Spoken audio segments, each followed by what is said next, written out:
Cabeza del bebé, ¿qué cosa? Pase por los estrechos, ¿no es cierto? Si no pasa, ¿qué sucede? ¿Qué pasa, doctora? Yo hago el diagnóstico, ustedes hacen de que es una pelvis estrecha. Y cuando es una pelvis estrecha, ¿qué vamos a hacer? Cesárea. Y ustedes lo van a ver eso cuando roten y hagan su serum. Cuando hagan serum, ustedes van a tener partos. Y por eso esto es importante. ¿Cómo calculo, cómo evalúo a esa gestante que ese parto va a ser normal? Si no es una pelvis estrecha, jamás va a salir ese bebé por el canal. Entonces hay que ver la manera de evacuarlo o ver cómo hagan ustedes. Pero tengan ustedes en consideración. Ahora, la pelvis en el hombre y en la mujer son diferentes o no. Tienen algunas condiciones diferentes. Uno, aquí yo estoy sintiendo que este pesa más. ¿No es cierto? Es más tosca, más pesada en el hombre, en la mujer no. ¿Qué otra cosa tenemos? Vean ustedes acá.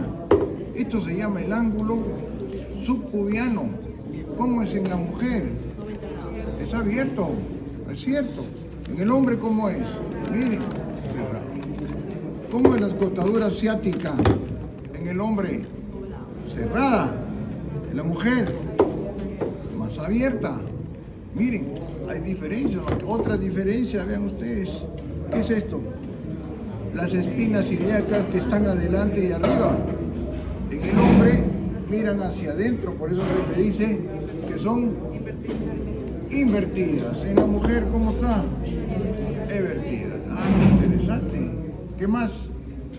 ¿Qué más? Esto. Hablen. El agujero obturador, ¿cómo es en la mujer? Triangular. En el hombre, ovalado. ¿Qué otra cosa tenemos? Los diámetros. El diámetro transverso es mayor que el antero en la mujer. En el hombre, el diámetro vertical es mayor que el transverso. ¿Ven? ¿Qué otra cosa tiene de diferencia, muchachos? La profundidad. ¿Qué significa profundidad? En el hombre es más profundo. Vean ustedes que en la mujer no. Entonces tiene esa condición importante. Entonces vean ustedes, hay una serie de características importantes. Pero existen, y el profesor les ha hablado, de que hay pelvis masculinas que se asemejan a la mujer o no. Sí, hay pelvis ginecoides, hay pelvis antropoides, androides, que se asemejan al hombre y a la mujer. Mayormente la que me interesa es de la ginecoide. Hay hombres masculinos que tienen pelvis muy asemejada a la mujer. ¿Puede suceder eso o no? Sí. ¿Y qué va a suceder ahí? ¿Cómo va a ser? Igual en esta pelvis ginecoide va a predominar que es de hombre el diámetro transverso sobre el anteroposterior. Ah, qué interesante. Vean ustedes. Entonces eso les voy a tomar. Después hay otra cosa que tienen que saber. Las estrecheces, ¿no es cierto? ¿Cuántas estrecheces tiene en la mujer? Hay lo que yo llamo pelvimetría, ¿qué cosa? Interna. Y la de Baudeloc, el profesor que les dijo, son externas. Baudeloc es la externa.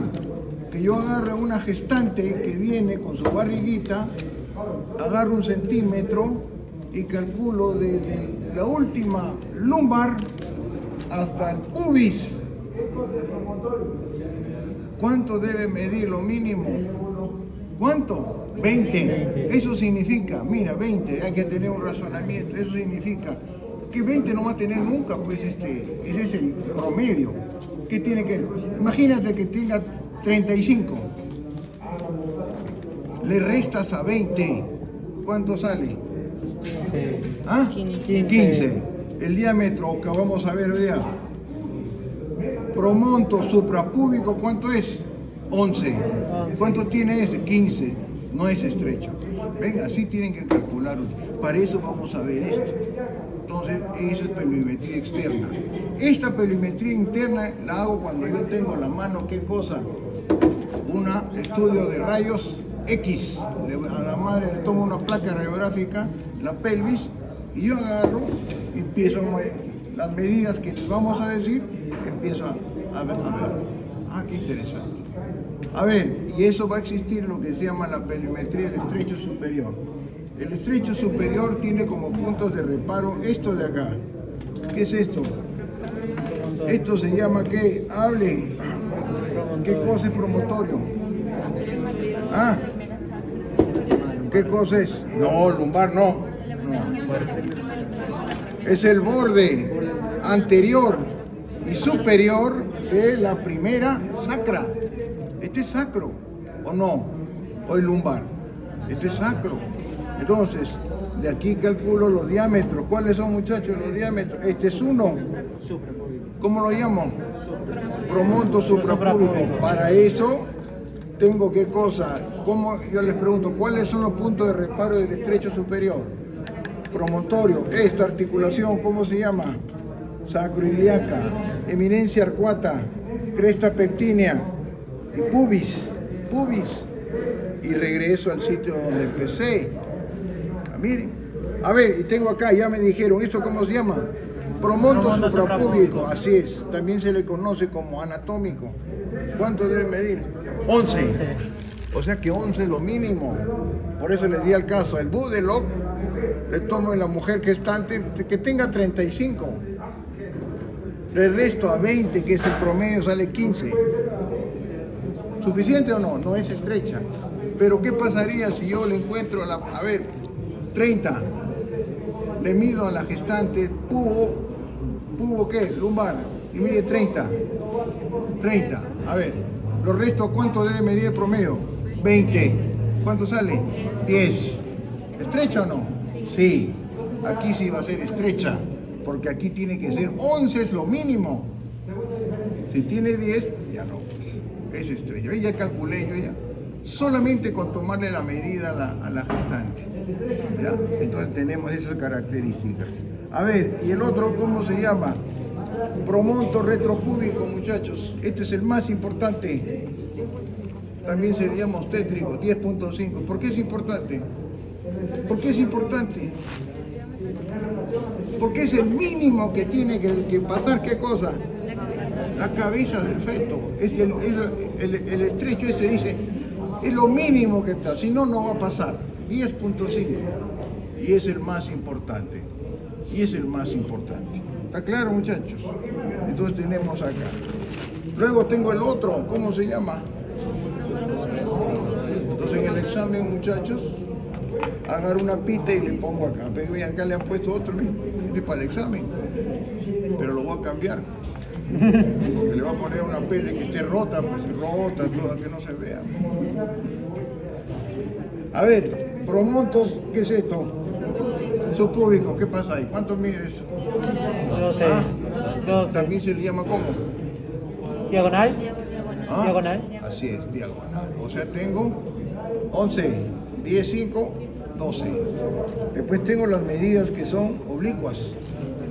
Oblicua izquierda, oblicua derecha se llama cuando llega a la articulación, a la cresta pectínea. Este es oblicua derecha, sale del lado izquierdo de la articulación sacroiliaca. ¿Cuánto mide la oblicua derecha? 12.75. Oblicua izquierda. Así es, son diferentes. Porque esta articulación tiende a abrirse y cerrarse. Y bueno, y tengo yo la transversa. A ver, ¿cuánto es la transversa, muchachos? Del estrecho superior. Y de todas, ¿cuál es lo mínimo que va a soportar la cabeza? ¿Cuál es lo mínimo? 10.5, ¿ves? 10.5, eso es lo mínimo que dice, considero eso, ya después no. O sea, por ese estrecho tiene que tener esa condición. 12 es suficiente, va a pasar. Si pasó por 10.5 va a pasar. Luego va a pasar al estrecho medio. A ver, el medio se va a llamar, ¿de dónde lo paso el medio? Algunos libros dicen de S3 o el borde superior de la tercera sacra. ¿A dónde? ¿A dónde? O sea, el borde medial y posterior del pubis. ¿Cuánto mide esto, muchachos? 12. 12. Aquí no hay problema, ¿no es cierto? Porque todo va a medir 12, tanto el transverso como el anteroposterior. Ahora viene lo bonito, aquí, y esto sí es importantísimo. Este es el estrecho superior, pero también va a ser los puntos de reparo del periné, que vamos a ver el día de hoy. Cuando yo vea periné, voy a ponerlo así. Ahí está el periné. ¿Es un rombo o no? Es un rombo. Y en este rombo, ¿qué punto de reparo tengo? A ver, ¿qué punto de reparo? ¿Qué es esto? ¿Ah? Subcoccyx. Esto es subpubis. Esto es tuberosidades isquiáticas. Y esto es tuberosidades ciáticas. Estos son los puntos de reparo. Y mejor aún, estos son los lugares de inserción de un músculo de la pelvis, el más importante. ¿Cuál es el músculo más importante de la pelvis? El elevador del ano. Que hoy día les voy a hablar cómo es este músculo, sus fascículos y cómo se comporta el elevador del ano. Miren ustedes, tiene inserciones. Cuando yo les pregunte, inserciones óseas del elevador del ano, es esta. Subpubis, subcoccyx, isquiáticas, ciáticas. Y también pasa a ser parte del estrecho ¿qué? Inferior. Ya la cabeza pasó. Cuando la cabeza está en el estrecho superior, vean ustedes, estos diámetros superiores tienden a abrirse un poco y el diámetro inferior tiende a cerrarse. Aquí va a haber un diámetro que tiene un intervalo muy amplio. ¿Cómo se llama este diámetro? Subcoccyx, subpubis. ¿Cuánto mide, muchachos? 9.5 a 11. 9,5 a 11. ¿Por qué mide así? ¿Por qué? ¿Por qué? ¿Por qué? ¿Ah? ¿Está filmando usted, doctor? Ten cuidado, pues. ¿Ve? Después lo suben a YouTube y todas esas cosas. No se puede, doctor, doctor. Yo voy a borrar todo eso de YouTube, ¿ah? Va a denunciar, sí, va a denunciar. No puede ser eso posible. Ya. 9 a 11, ¿no es cierto? Ahora, imagínense ustedes qué se llama contranotación. Contranotación, a ver, contranotación, si hoy día les pregunto, doctor, la contranotación es el pasaje, ¿de qué? De la cabeza por el estrecho y si pasa por el estrecho superior, ¿qué sucede acá? Esto es como se cierra, esto se abre arriba se abre y esto se cierra. Entonces la contranutación es el pasaje por el estrecho superior. ¿Cuánto mide? 9.5, por eso es ese intervalo. Luego que pasó la cabeza, ya va al estrecho inferior, eso se llama nutación. ¿Qué pasa aquí? Se va a abrir, este subcoccyx subpubis. ¿Cuánto se abre? Hasta 11 se puede abrir un poco más. Y arriba se tiende a cerrar. Eso se llama nutación. Luego tengo los transversos que tienen son muy parecidos a los tétricos. ¿Cuál se parece a los tétricos acá? El transverso bisciático. Pregunta de examen. El transverso bisciático es el homólogo de los tétricos. 10.5. Y el transverso bisquiático es el homólogo del anatómico. 11. Este mide 11. Pregunta de examen entonces. 11. Ya entonces, pero esa es pelvimetría interna. Como les dije, ¿qué cosas tengo que tener a la mano?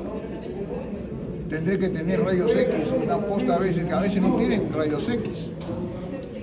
Si tuviese rayos X de nivel 1 o nivel 2, le toman pues y vas a ver la estrechez. ¿Qué otra cosa pues qué otro examen auxiliar vas a tener para ver si esa pelvis es estrecha? Tacto, muy bien. El tacto. ¿Y qué cosa va a evaluar en el tacto? ¿Qué evalúa en el tacto? A ver.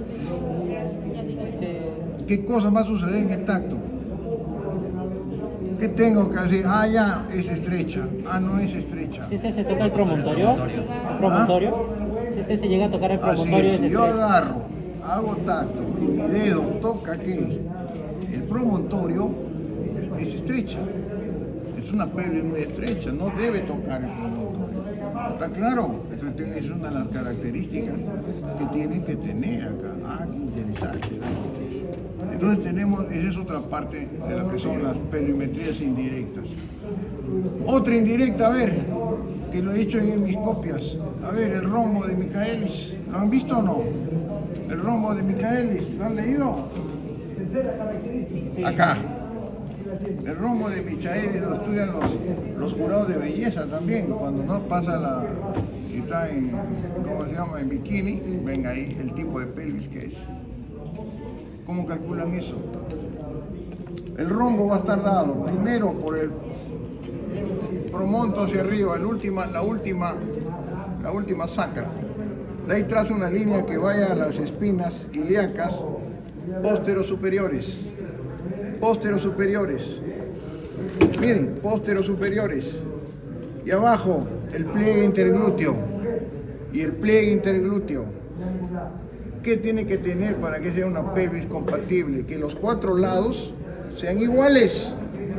Repito, del promonto, espinas ilíacas, pósteros superiores. Y de ahí al pliegue interglúteo. ¿Qué tiene que suceder? Que los 4 sean iguales. Si los 4 son iguales, no hay problema. Pero a veces sucede, muchachos, que los diámetros inferiores, es decir, el pliegue interglúteo está muy descendido. Y eso va a ser una pelvis en cometa. Pelvis en cometa. O que los 4 sean muy irregulares, no tengan la misma medida. Esa es una pelvis platipeloide. Platipeloide. ¿Qué cosa es una pelvis platipeloide? Cuando los diámetros transversos son marcadamente diferenciados, el doble del diámetro antero-posterior. Es una pelvis plana. Es una pelvis plana. Entonces vean ustedes, tenemos una serie de medidas importantes que tienen ustedes que evaluar en la perimetría. Ahora, el otro es la externa de Baudelot. A ver, ¿cómo es la de Baudelot? ¿Cómo es? ¿Cómo es? A ver, ¿quién me dice? Es en la gestante, ya uno. Ya le dije una, ¿no es cierto? Pubo lumbar, promedio 20. ¿Qué sigue? ¿Ah? Bicrestal, de las crestas. 20, 28. Bis ilíaco, o sea, yo trazo de la ilíaca derecha e izquierda, desde acá. De acá a acá, antero superior, derecha e izquierda. ¿Cuánto es? 24. ¿Y la otra? Vitrocantérico. Así es, me voy a los trocánteres afuera, ese mide 32. 32. Entonces, pero aquí el más importante es el Baudelot, el pubo lumbar. ¿Está claro? El pubo lumbar. Cualquier medida que tengan en el pubo lumbar lo restan de 20. Si tiene 40, es gordita.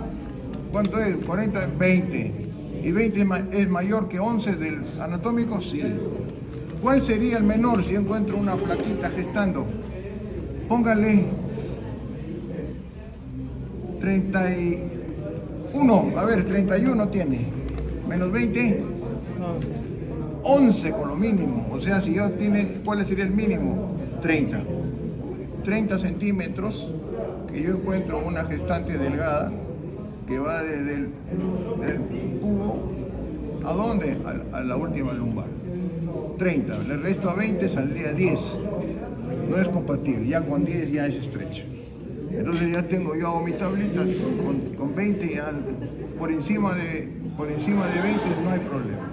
Entonces tenemos esas características. Ahora quiero enseñarles, vamos a hablar sobre lo que es el diafragma pelviano. Vengan por acá, vamos a ver el diafragma pelviano.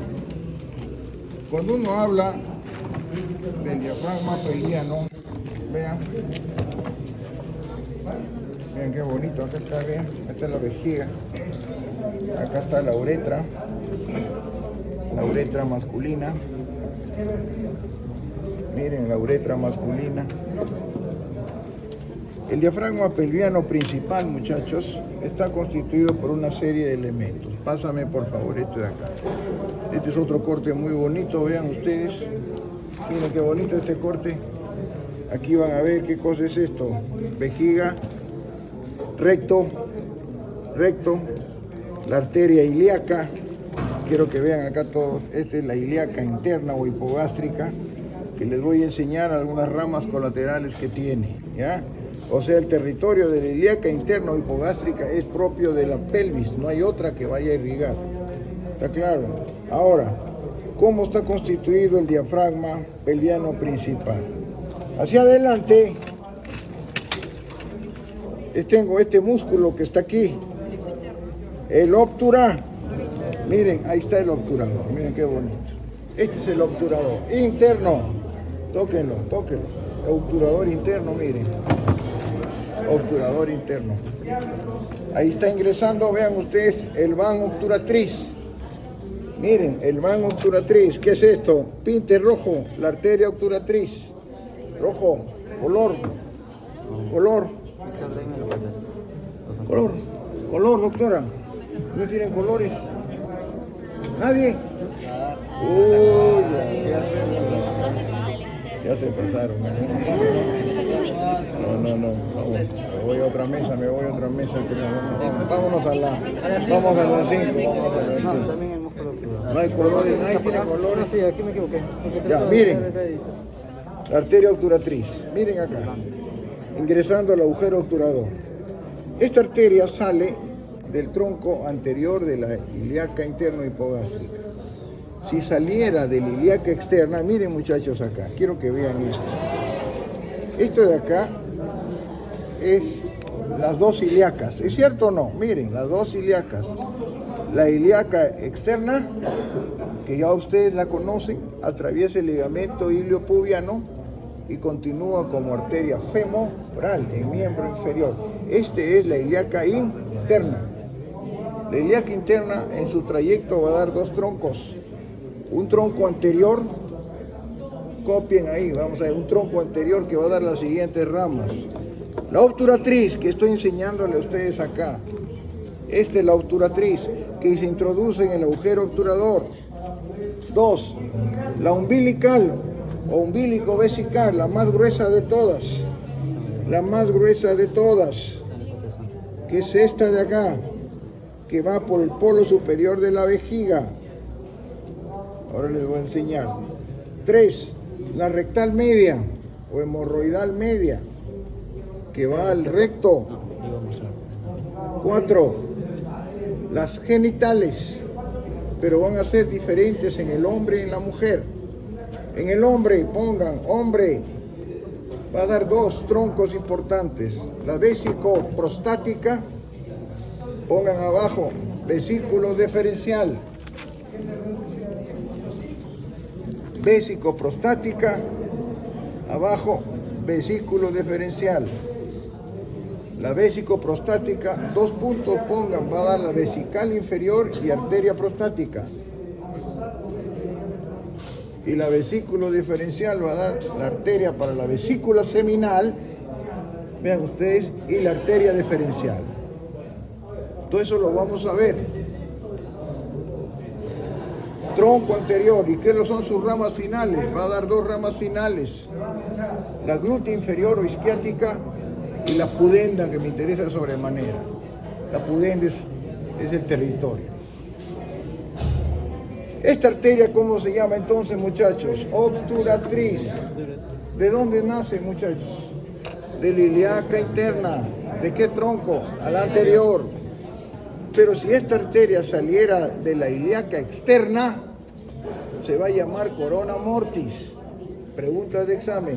Si esta arteria saliese de la ilíaca externa, en algún cadáver debe haber, que es la obturatriz saliendo de la ilíaca externa, se llama corona mortis. Seguimos.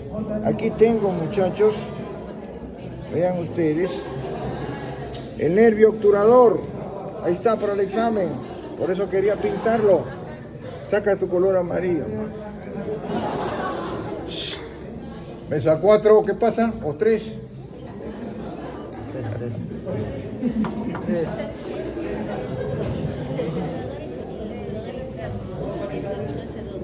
Acá tienen, muchachos. ¿Qué es esto? Dame el rojo. Rojo. El nervio obturador. Ahí está, para el examen. ¿Qué es esto? La arteria obturatriz. Vamos, doctor, rápido, rápido. Ya está tajando la... ¿Qué cosas son?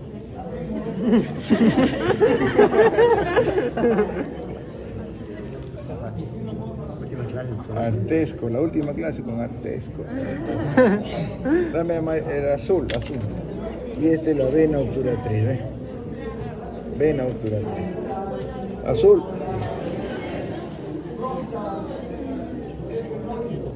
Ahí tiene. Entonces miren muchachos, para todos, este es el van obturador, el van obturatriz, para el examen. ¿Ya? Ahí lo tienen, bien, ahí está. Entonces, este es el músculo obturador interno. Entonces, ahí también, ahí lo voy a dejar que vea que cuidado, agárrenlo. Cuidado, sáquenlo un ratito, vamos por acá. Vengan por la pizarra un ratito, vengan por acá, vengan. Músculo obturador interno.